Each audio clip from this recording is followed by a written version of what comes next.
know. So when we ask questions, we have to really ask in a humble state of mind so we can, receive the answer properly. So he said, "Do you really want to know?" And we said, "Yes, we really want to know." And then he told us the 4 regulative principles. That was in the 60s, that was, wow, okay. And immediately, we began going to, I know, so then this devotee who's Trivikram Maharaj right now, or for many years, he would call, at that time he was Bhakta Todd, and he would call and invite us to the small little temple in Buffalo and for the Sunday feast. And every Sunday he'd call as if he had never called it before, and we said, we'll try and come, but we never went. And then the next Sunday he'd call and, thank you for calling, and then we didn't go. And then he'd call again, and we said to each other, he's so nice, and he's not giving up. And this is a very important, that you wait till the person's ready, but you keep trying. And so he called, and we said, we should go sometime so we don't hurt his feelings, because he's so kind that he calls every Sunday as if he had never called before. And then that Sunday we didn't go, and then on Monday he called and he said, "We need some cars to go to the airport. Our spiritual teacher who wrote Bhagavad Gita is coming." And that was like the kick that we needed. So we drove to the airport, and we wanted to see who is this person, and we're bowing down, but yet we're looking up, and at that time we saw Srila Prabhupada.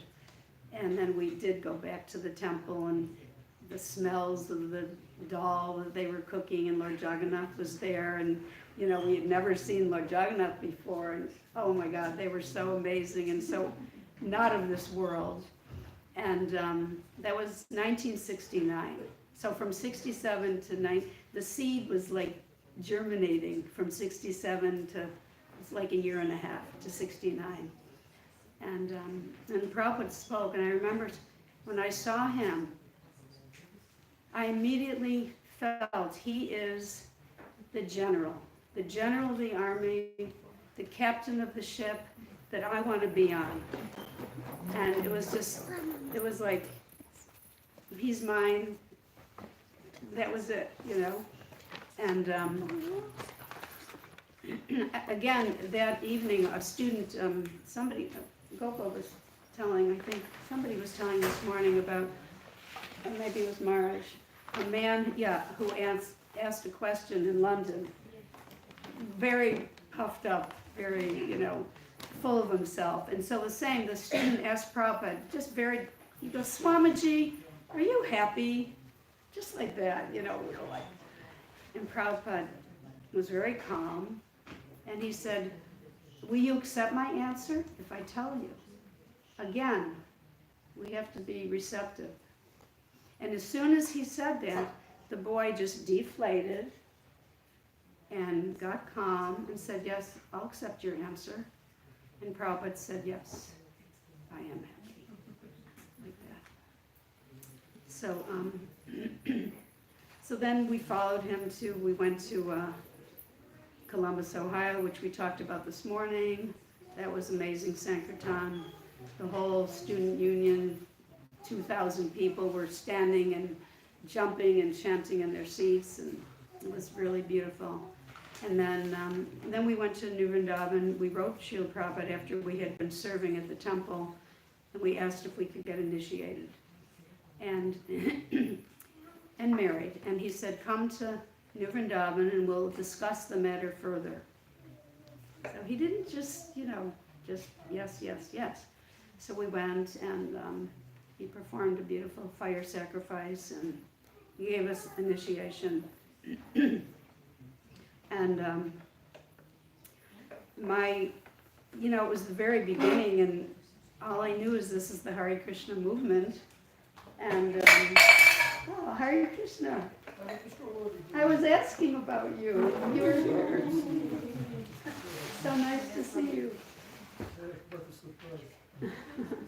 So anyway, I just in my own heart, I just felt, oh, if I could only get Krishna in my name. So when I went up to give Prabhupada my beads, he said, "What is your name?" And I said, "My name is Inez, I-N-E-Z." So Prabhupada said, "All right, your name shall be Indumati." And again, there was only maybe 20 women at the time. It was early on. And the secretary, Prabhupada's secretary, said, "Oh, Srila Prabhupada, there is one lady with that name. One devotee lady with that name." So then Prabhupada said, "All right, then your name shall be Indira Dasi." So the secretary said, "Prabhupada, there's also an Indira. There's also an Indira Dasi. And out of 20 women, there was 2 eyes." So then Prabhupada said, "I am trying to find something beginning with I, but I cannot. All right then, your name shall be Krishna Bhamini." So, I just felt Prabhupada really understood my heart. So then, at the time, Bhagavan at the time, he was going to he was accepted to medical school, so in Detroit, Michigan. So he asked Prabhupada, "Should I go to medical school? Now we've become devotees." Prabhupada said, "You may go. We need people in all walks of life." So we went to Detroit and we found our first little house. We just had the upstairs. It was a duplex, upstairs and down. We just had the upstairs. And so, oh, I forgot, before this, when we're still in Buffalo, this is talking about Sankirtan, my father was a dentist in Buffalo for 50 years. So he knew the community. He was just a wonderful gentleman. And all of a sudden, we're wearing these yellow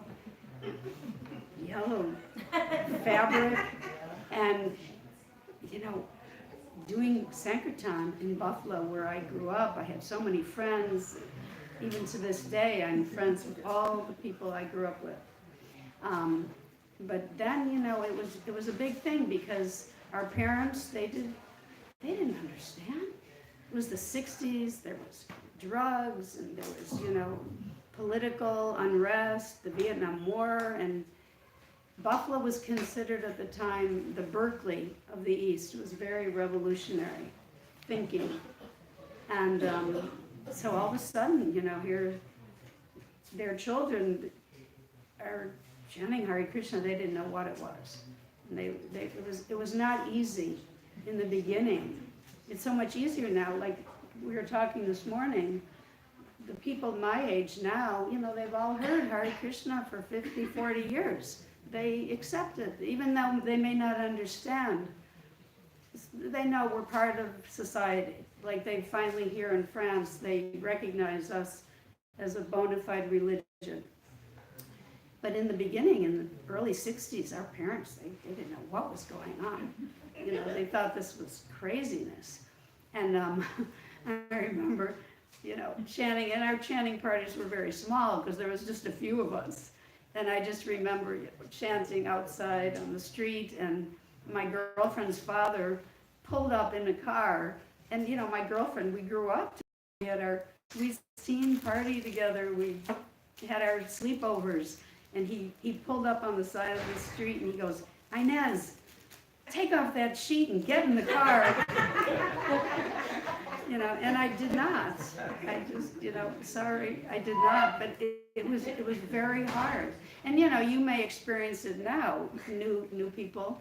We all, but it was very difficult in those old days. So that was a little bit of our first Sankirtan in Buffalo. And then when we moved to Detroit, I remember pulling into Detroit and thinking, nobody in this city has ever heard of Hare Krishna. Except maybe there was, some Indian families that had heard. But so immediately the two of us, we did Sankirtan, down to the university. We were a few blocks from Wayne State University. And Bhagavan was playing the guitar, and I was playing the bongos. And I'm behind him. And, you know, we did our little, the two of us, down to the university. We sat down on the lawn. It was the summer, because we had just gotten initiated at New Vrindavan in 1969. And then we went to Detroit. And then, you know, people gathered around, sitting on the lawn, even though we didn't have harmonium, we didn't have madunga, just guitar and not so great. He had a better voice than I did, for sure. And then, you know, there was a group and some nice Indian students, and they followed us back. And then, you know, we said we're going to have a Sunday feast, and they came and they helped us. We made chapatis, and, you know, we just halva, chapatis, dal, whatever, like that. And we were not too longer than probably 2 days. Then immediately people moved in. People moved in. It was, you know, the times in the 60s. They just, come on. And it wasn't a big apartment. and then after 2 weeks, Bhagavan didn't want to dissect the frog. That, you know, that he was in medical school, and he went with shaved head and Sika. To, you know, that was not easy in medical school in those days. And I was looking for a job in social work around the area, and I didn't find anything. And so he came home one day and he said, I'm going to drop out. I don't want to dissect the frogs. I said, okay, you know, and that was it. And we started our little temple, and his father flew in and drove our car away. They were so upset, you know. It's like the son, the doctor, no more being a doctor.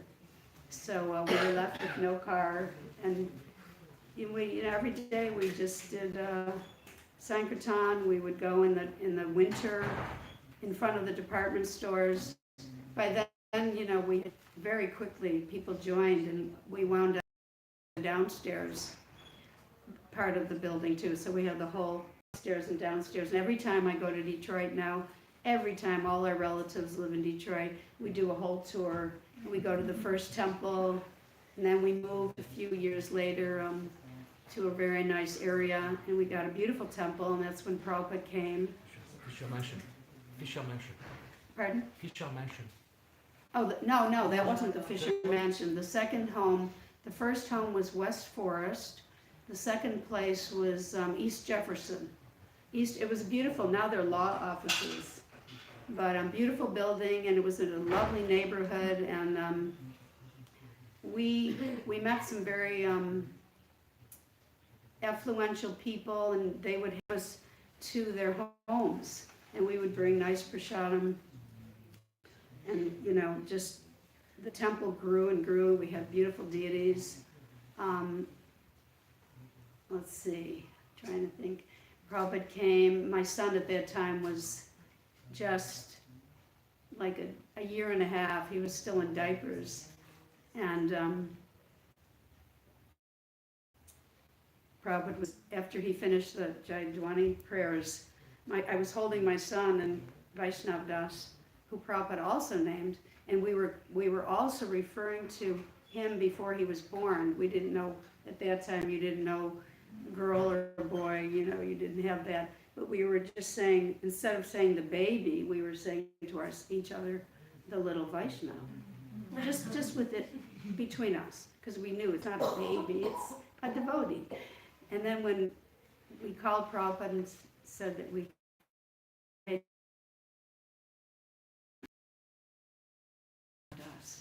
and we were like, oh my God. We had been, you know, just nobody else knew that except Super Soul. So anyway, so I'm holding him, and before Prabhupada began his class, Vaishnav was playing the cartels. He's a year and a half old, in perfect timing. And Prabhupada said, just see, he is taking up where he left off in his last life. He said, how else would he know how to do this at such a young age? And before the Sunday feast, he would sit out on the lawn in the front. It was a busy street. He would sit out on the lawn in his little diaper and drone the harmonium and chant Hare Krishna. And we had so many people that came. We had beautiful deities. And Prabhupada was very, very kind. He was so kind. I was in the beginning, when there was just a few of us before we moved to that second temple, we would write Prabhupada every week. And we would tell him who came.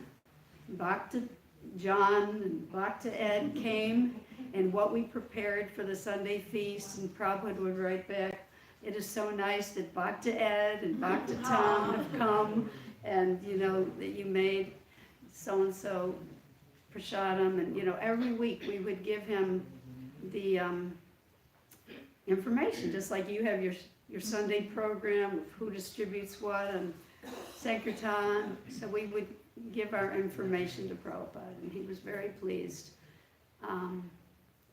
And let's see, Prabhupada wrote me. I wrote him when I was pregnant, and he said, I told him I was going on Sankirtan. In Detroit, it gets very, very cold, snow in the winter. And he said, in the later stages of pregnancy, you should not travel by train or plane, and you should not go on Sankirtan. So then I would prepare the prasadam for the devotees when they would return, the 4 o'clock offering. And that was my service. And I also had the service of beginning to edit Krishna book. Before Krishna book was finished, we would listen to Prabhupada on the dictaphone and transcribe. So it was a beautiful service. And then then Prabhupada wrote and asked if we could come to Paris and help with the temple in Fontenay-aux-Roses. I think it was the first one. It was. Yes. So Bhagavan and Indradumna came first, and myself and Kripa Mai, we stayed back. I had the children, so they had to, figure out where we were going to live and where we were going to stay, and just get accustomed to being in Europe. And Kripa Mai and we went in our neighborhoods, and we went in our saris, and I think we had some spiritual sky incense or shampoos at the time that Hari Vilas was producing in our Detroit temple. And so we distributed that. We said, we're trying to join our husbands in France. We're just honest, We're trying to, collect for our airfare to join our husbands in this mission. And, we did, we collected. And then we came a few months later. It was very austere in Fontenay-aux-Roses. It was a very small temple. We would go out on Sankirtan, and I remember the women, we had a little room, just, small bedroom, and all the women, there was probably 20 at the time, we were like sleeping like sardines in sleeping bags. And at that time I had Vaishnav and Manjari. Fontenay-aux-Roses. And my son, my poor son, we called him Krishna Packy Tacky. He didn't have any toys. We had no money, we had no toys. So all he had, he worked with the temple commander, Parsurama, and he had a hammer and nails. And somehow or other, we were crazy. We let him hammer on the wood floor, hammer and nails. And, we didn't own the building. It was a rental. I don't know. I was a college graduate, and then I don't know, lost my mind to Krishna. So then we moved to Avenue Foch. Prabhupada came there. He loved it. He used the elevator, and again, going on Sankirtan a lot. The Eiffel Tower, Montmartre, La Sacré-Cœur, everywhere. I remember one day we would do Sankirtan in the Metro, are they called Metro? Metro, you know, just in the hole, running and through from one car to the next. And one day the police, you know, they put us all in their paddy wagon and took us down to the station. I don't know if you were around at that time, but really they were very nice, and they took off their police hat and they had the mantra inside their hat, and they just wanted to talk to us. Yeah, they took off their hat and they just wanted to know what we were about. They were very nice, you know. And then I mean, there's so many. Prabhupada walked in the Bois de Bologna, and he, you know, he loved when he installed Radha Parasishwara. It was just so touching, so beautiful. They're such merciful deities. And just Prabhupada was so wonderful. And then we were able to come here to New Mayapur, which he loved so much. Here I remember Sankirtan in the fog, in the winter, myself and Kripamai driving in a little Renault, I think. You know, and you couldn't see in front of you like 1 inch in front. There was so much fog in the winter during Christmas marathon, and oh my God, once our car almost went off a cliff, and I was telling Gauravani, we distributed so many different things in those days, you know, to collect, to pay our rent and everything, and we distributed record albums. And I remember one morning early, knocking on I don't know which town it was, late, and I said, we have, nous avons the disc de George.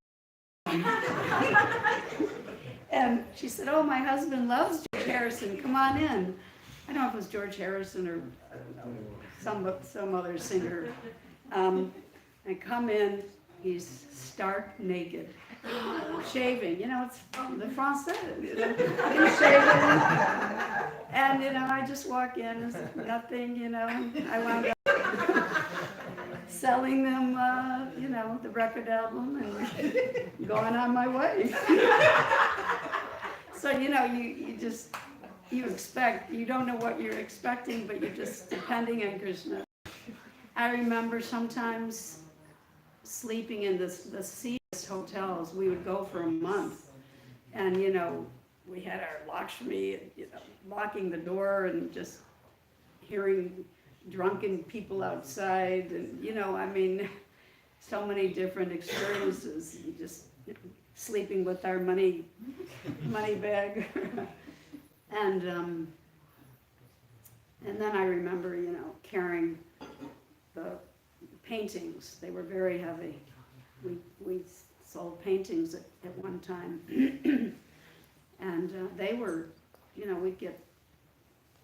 It wasn't easy, especially if you didn't speak very good French like me.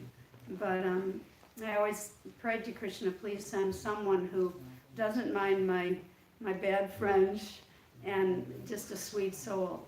And please send me, you know, you could knock on so many doors, and even people would say, the lady of the house isn't home, you know, go away. But there would always be, Krishna would always send some sincere soul.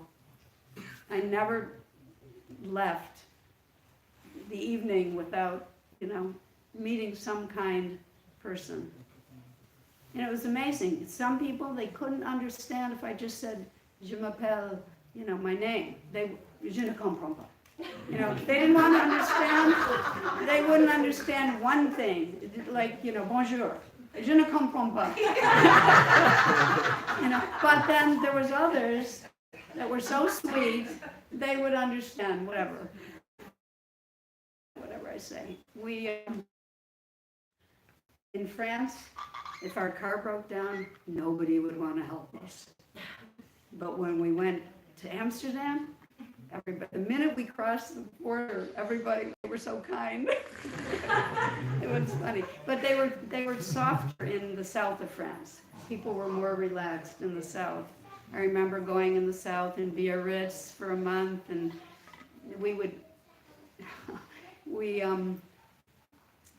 first we would go to the 4-star camping grounds.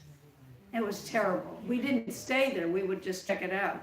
Everybody had TVs, and I mean, it was like, you weren't. It was, so then we'd go to the 3-star, and that was bad. And finally, we wound up going to just the 1-star where just the locals would go, and we bathed in the morning in the river. It was just a very peaceful atmosphere. Trying to think of some of my other experiences.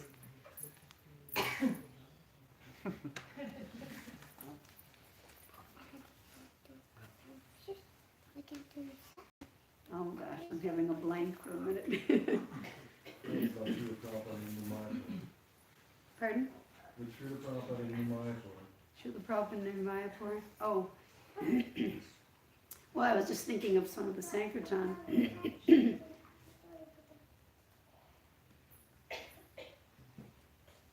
Oh, and also, walking up all those ashalams in Paris, or here in Tours and Châteauroux. I mean, I don't think there was elevators.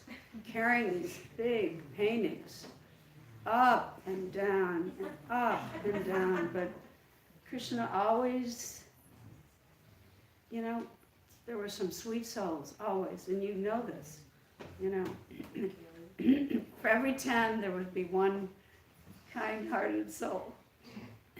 I remember, this is what I was going to say. I remember going, I think with one other devotee, we were in Belgium, and we got a little hotel room, and we went to the stores, and I met this wonderful couple, Gloria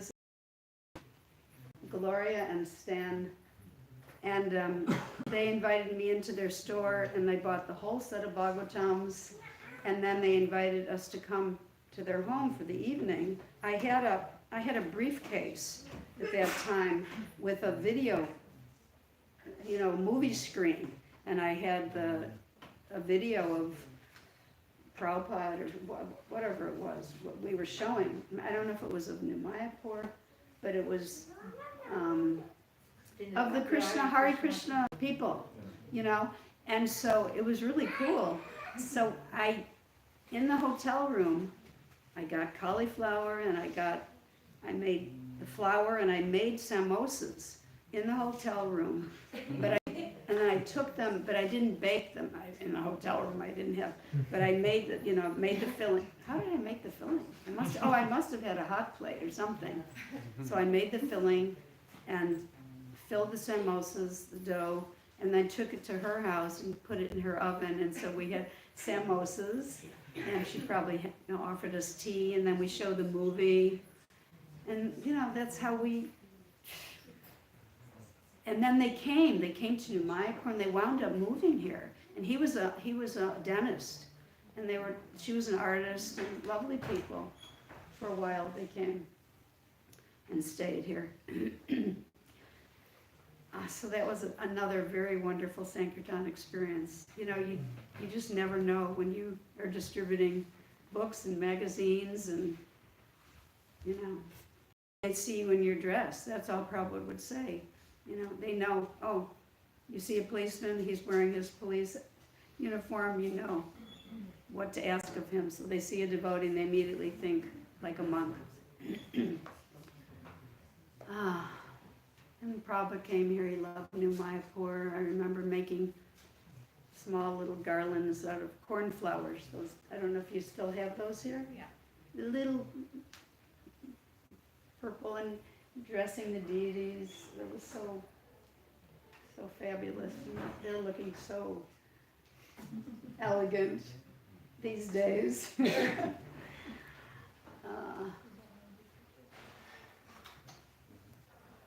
I don't know. I think that's a little bit.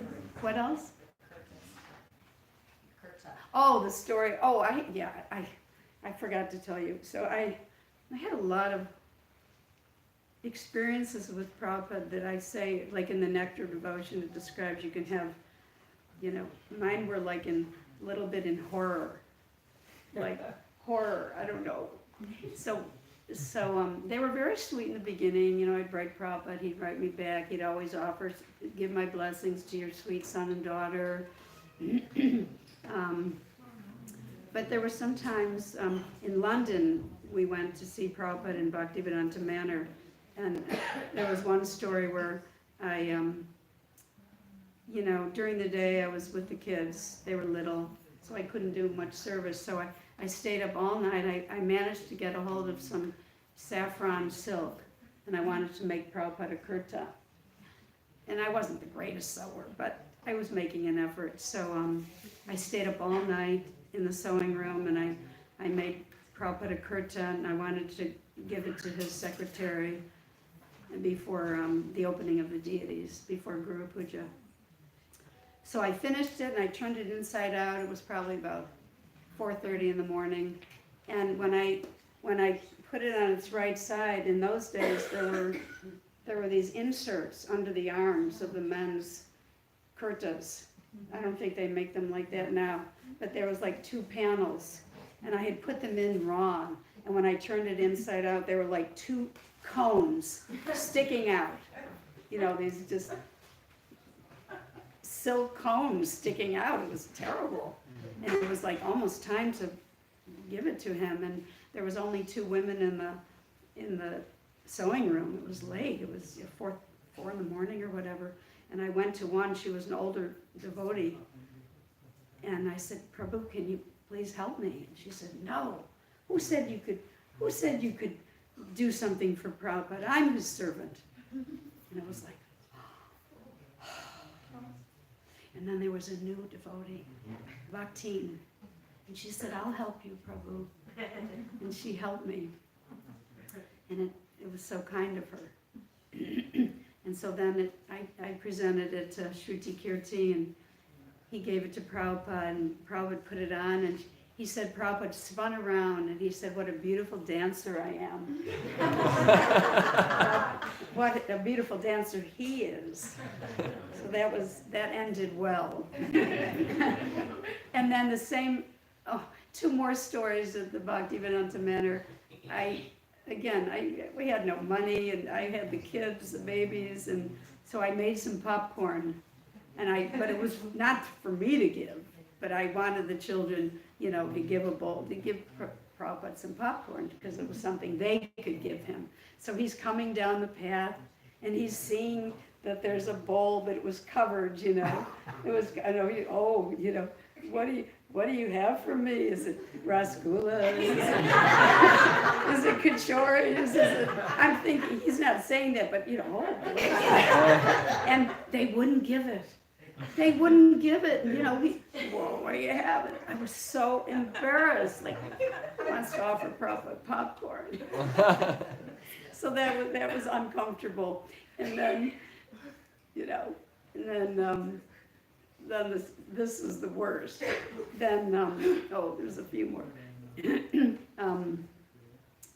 Prabhupada would give darshan outside. It was summer outside, and I loved to hear. I mean, that was my serve. I loved to hear. I wasn't the sewer and the cook, but I loved to hear.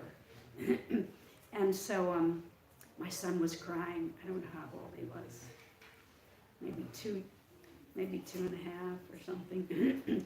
He was crying, and there was like a little, where they kept the peacocks. There was no peacock. There was like a cage outside, like a big cage. And he was just, crying, and I'm going to the darshan, and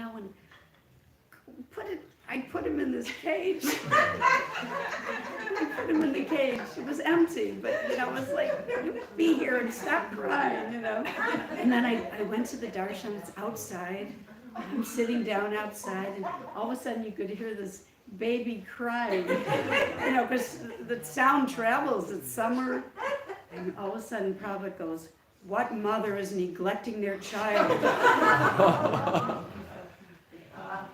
I was like a dog with my tail between my legs, and I just spewed it out. It was terrible, and I never did that again. And I got him, you know. So that was like, some of these experiences were in, you know, what, horror, what do they call it? Ghastly. Huh? Ghastly. Ghastly, you know. I remember in Detroit when Prabhupada came, he gave my son Vaishnav, he would be so sweet. Vaishnav was, you know, he was one of the first children at the time. He was like 1.5, and that time when he spoke, he gave the whole Bhagavatam class on how any amount of progress that we make in Krishna consciousness is never lost. And that's why he was saying Vaishnav was taking up where he left off in his last, that's how he knew how to play the cartels. So, you know, it's so comforting to know that nothing material goes into our material bank account, zero, but any little bit of progress goes into our spiritual bank account. So that we never lose, never, never, never. Krishna says that in Bhagavad Gita, you know.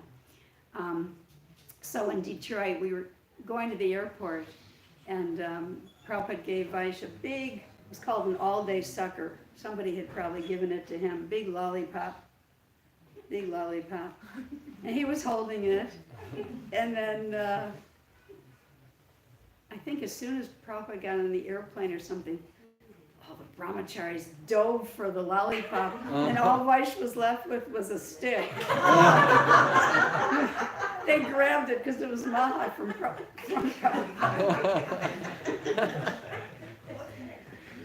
So once I was beginning work on a children's version of the Ishopanishad, and I wrote Prabhupada, and I sent him the first chapter.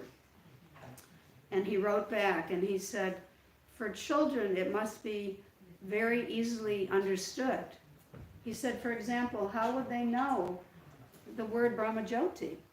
He said, you should explain, just as there is shine coming from the sun, so there is another shine coming from Krishna's body. And that's how he explained it in a simple way so children could understand. And then when Prabhupada came to New Mayapur, we've seen the picture of Prabhupada was around the garden area, and I was holding Gauravani, my Gauravani. And here's the carnation, Gauravani, now you give it to Prabhupada. Give it to Prabhupada, and she's holding it. Prabhupada is putting his hand out, and she's going like this. She won't give it. And that was also embarrassing. She won't give it. But he said, the more naughty the children are, the more intelligent. So I had very intelligent children. So I don't know, that's a little bit of my experiences with Prabhupada. If you have any questions, I don't want to, it's probably time. I'm just grateful to be here, and you know, we were Prabhupada's little puppets, and we made a lot of mistakes, but our heart was in the right place. We just wanted to serve Srila Prabhupada. And we want to pass the baton to all the young people. And, you know, that's how a medley marathon is. You know, you pass it, you see in the Olympics, they pass it, and then the next one, and then the next one. So we're all working together. I can just say that if I became a devotee, it is thanks to you, Krishna. Pardon? If I became a devotee, it is a lot thanks to you, because you are so much inspired. So thank you very much. I'm very happy to see you. And I'm inspired by kind and sweet devotees like yourself. I always remember you so fondly. I asked when I came here, is Prabhu here? Right, Vishesh? Yeah. Yeah, just yesterday I asked. So, We have to be kind, we have to be loving, we have to first make friends. First make friends, because I remember in the beginning, way in the beginning, we were so fanatical. It's like my girlfriend, the same girl who I said her father came by and said, take off that sheet, Inez, and get in the car. Way in the beginning, it's like I knew he was like a second dad to me. But in those days, we were just we didn't know a lot, still don't know a lot, but we were trying to just, do our bit. Go on Sankirtan, chant our rounds, like that. And so my girlfriend wrote me when I had moved into the temple, and she said, how are you? And I wrote back, instead of saying, oh, thanks for asking, Heidi, how are you? I wrote back, how good can one be living this material world? It's like she couldn't relate. I didn't know how to relate to them when we're brand new devotees. We have to be human. We don't want to be fanatic. We want them to like us as people. It's very, very important. I remember one time I said to Bhagavan, I was having a hard time, and I said, you don't understand the emotions of a woman. I'm a woman, And he goes, and I don't want to.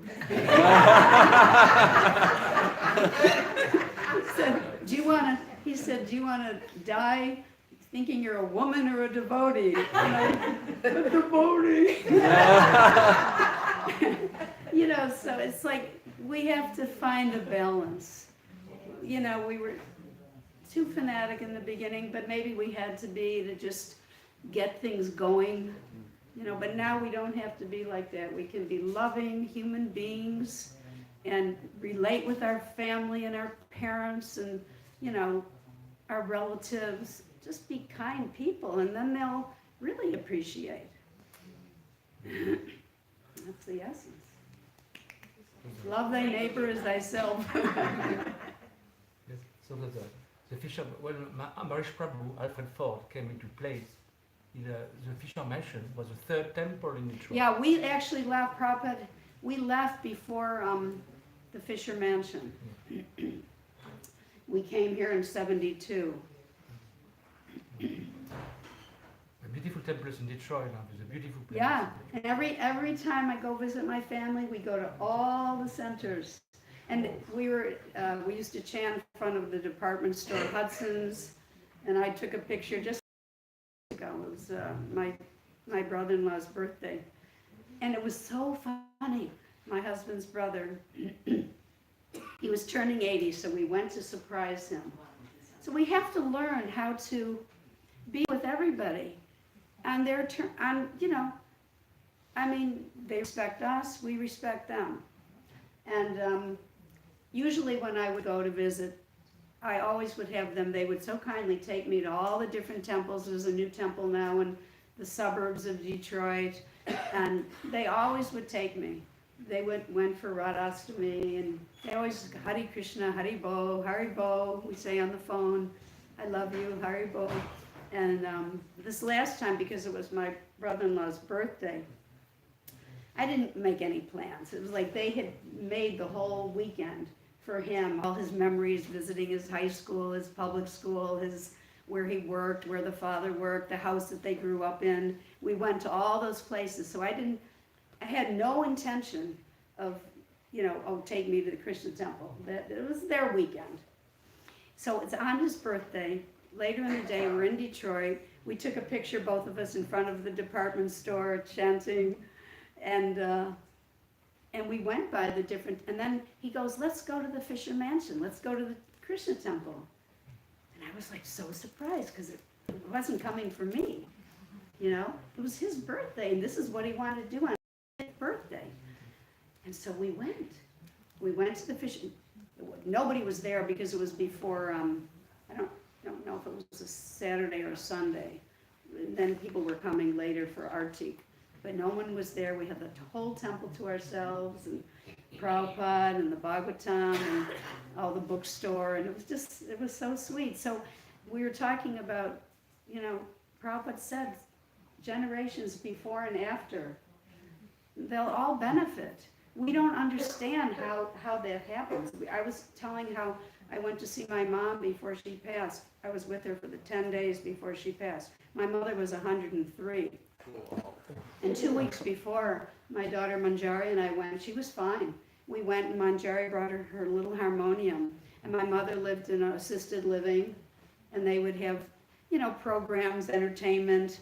And so Manjari brought her little harmonium, and she said, the lady in charge of the entertainment said, she heard her singing one day, and she said, "Oh, would you like to do a program for the residents?" So all the elderly people in their wheelchairs and everything, they came, and Manjari brought her harmonium, and she explained what a harmonium was, that it was, they were asking, what is this instrument? And she said, it's called a harmonium. It's actually from Germany, but it's like a piano without the legs, and she's saying, and then she said, now we're going to take you all to this little village in India called Vrindavan. And then the ladies were saying, is this American Indian, Native American? And she said, no, India, real India. We're going to all go to this little village, and we're going to sing this lullaby. And then she played Govinda Damodara Madhaveti. She sang some beautiful songs, and she sang the Nishringa prayers, and my mother was, there, and in her younger years, she wasn't so favorable, but, and then my brother was there, and my brother was like a real sportsman. He was like a Navy SEAL and an Olympic swimmer and diver, and a generation higher than us. He wasn't of the 60s. He wasn't from the hippie generation, so he didn't know. Why do you go to India? I said, it's an ancient culture. He just wasn't about. But then Manjari's singing the harmonium, and he's like trying to rasp his little fingers, going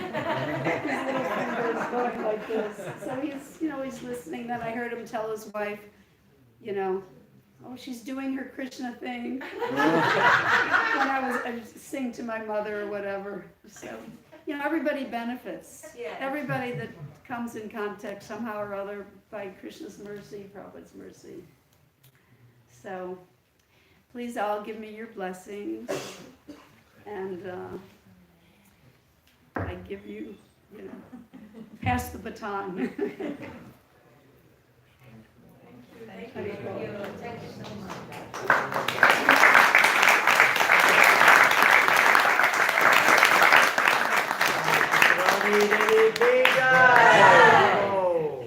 It's such an honor for us to have you in Mayapur. Thank you so much for coming, 3 of you. It's our home. We lived here for 14 years. And we would have stayed longer, but the school only went up to a certain age. By that time, my kids were ready for higher education. So we moved to England. Give us blessing, we can start the school again. Oh, that would be wonderful. And At one time, we had 100 children. But they're all coming back, it seems. They're all gathering back to the real. And please give us blessing, we can all follow in your footsteps to serve Srila Prabhupada's movement here. You're all doing wonderfully. Thank you for taking up the baton. Hare Krishna, Bhamini, Mataji.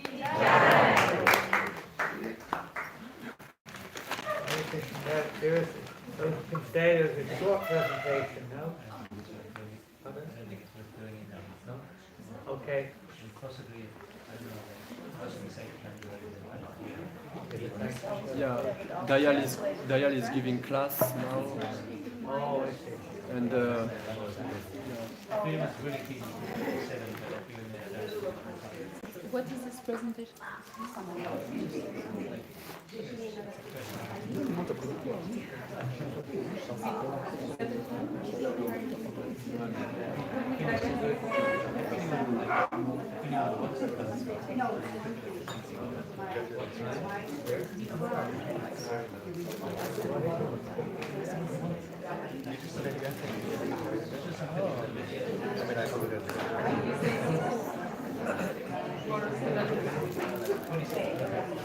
Ça